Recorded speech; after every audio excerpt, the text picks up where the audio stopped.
غسل میں چھوٹی سی غلطی کی وجہ سے بھی بدن ناپاک ہی رہتا ہے، پاکی حاصل نہیں ہوتی، اور اس حالت میں پڑھی گئی نماز بھی ادا نہیں ہوگی، دوبارہ پڑھنی پڑے گی پاکی حاصل کرنے کے بعد۔ کون سی غلطی کی وجہ سے غسل دوبارہ کرنا پڑتا ہے، یہ بڑی اہم بات ہے، اس کی تفصیل سن لیجیے گا۔ سب سے پہلے تو یہ سمجھیں کہ اگر کسی کی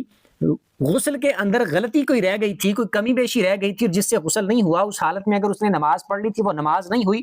پاکی حاصل کر کے دوبارہ اسے نماز پڑھنی پڑے گی۔ اب دوسری بات یہ ہے کہ غلطی کون سی ہوگی تو اس کی وجہ سے غسل دوبارہ کرنا پڑے گا، یا پھر غسل کی واقعی کمی بیشی مانی جائے گی۔ تو اس میں مین چیز یہ ہے، اگر تو اس نے کولی نہیں کی، بعد میں اس کو یاد آیا کہ میں نے غسل میں کولی نہیں کی تھی، تو اس کو کولی کرنی پڑے گی،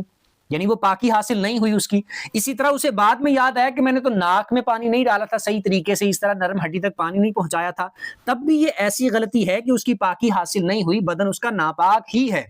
یا پھر اسے یاد آیا کہ میرے بدن کا فلاں حصہ اس پر پانی نہیں بہا تھا، وہ خشک رہ گیا تھا، اس طرح کی غلطی اگر ہوئی ہے تو وہ پاکی حاصل نہیں ہوئی، بدن پاک نہیں ہوا، وہ نماز جو پڑھی تھی وہ نماز بھی نہیں ہوئی۔ لیکن اس میں شریعت کی طرف سے ہمارے پاس ایک ایسی اجازت ہے کہ وہ ہمارے لیے آسانی ہے، وہ اس طرح کہ اگر مثال کے طور پر کوئی ایک چیز چھوٹ گئی تھی، جیسے کولی کرنا چھوٹ گیا، ناک میں پانی ڈالنا چھوٹ گیا، یا بدن کا کوئی حصہ خشک رہ گیا تھا، تو اس صورت میں اگر بعد میں یاد آیا ہے تو مکمل دوبارہ پورا غسل کرنا لازمی نہیں ہے، جو کمی بیشی رہ گئی تھی یا بدن کا حصہ خشک رہ گیا تھا اتنے کو ادا کر لیں، یعنی پانی بہا کے دھو لیں تو وہ غسل کمپلیٹ ہو جائے گا۔ اس اہم مسئلے کو دوسروں کے ساتھ لازمی شیئر کریں اور کمنٹ میں اپنا سوال پوچھ سکتے ہیں۔